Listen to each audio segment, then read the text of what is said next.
Hello and welcome. Today I'm going to be trying to show you how I personally, step by step, get inspiration from random things when I'm in an art rut or incredibly art blocked, because that is an insane problem.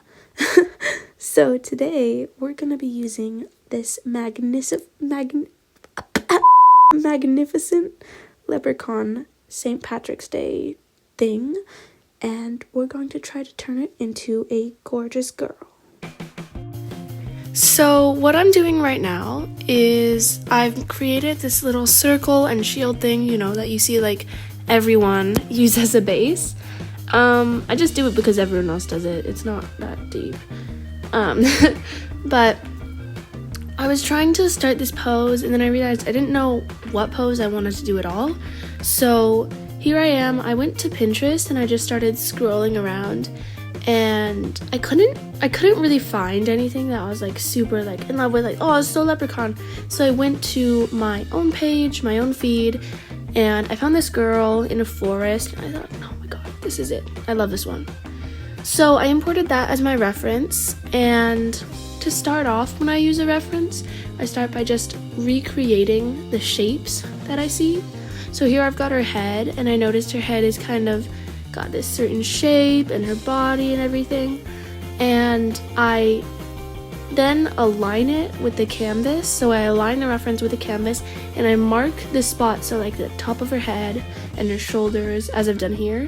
And then I edit my drawing based off of this, you know, and it's just editing, erasing, redrawing till I get this, and this is what I ended up with. So there's an important part here. I created a new layer, and I alpha locked my sketch, and I did red or any color would work. I filled it so my sketch was a different color, and then I turned down the opacity.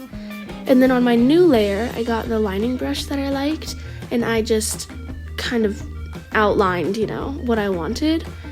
And this is what I do for every drawing that I make, so you can see the difference, and I always flip back and forth, and then I can see the difference, and then I end up with something like this.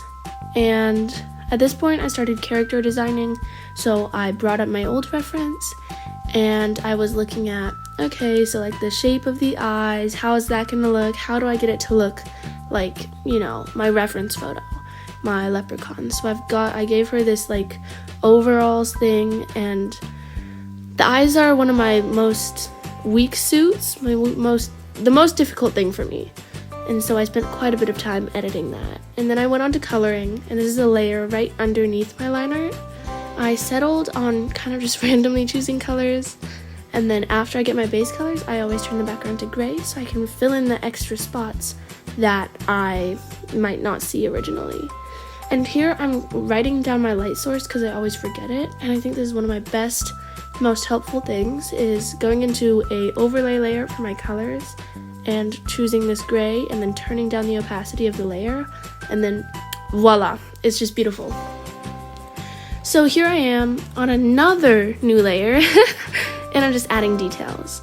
So I've got like my blush, the color of the eyes, the eyebrows, the lips, all that kind of stuff, which I'm really just tweaking and messing around with until I like it, and trying to get it to match the arrow that I've set there for the sun. So I've got the eyes. I really like this style of eyes. I'm referencing Sam Does Art's kind of eye style. If you don't know him, I'll link him in the description. And then I was done. And there was my background. So here is the original photo and my photo now, and then both of them compared. So if you like this, please like and subscribe if you want, I guess. I'll always be getting better. So yeah, I hope to see you.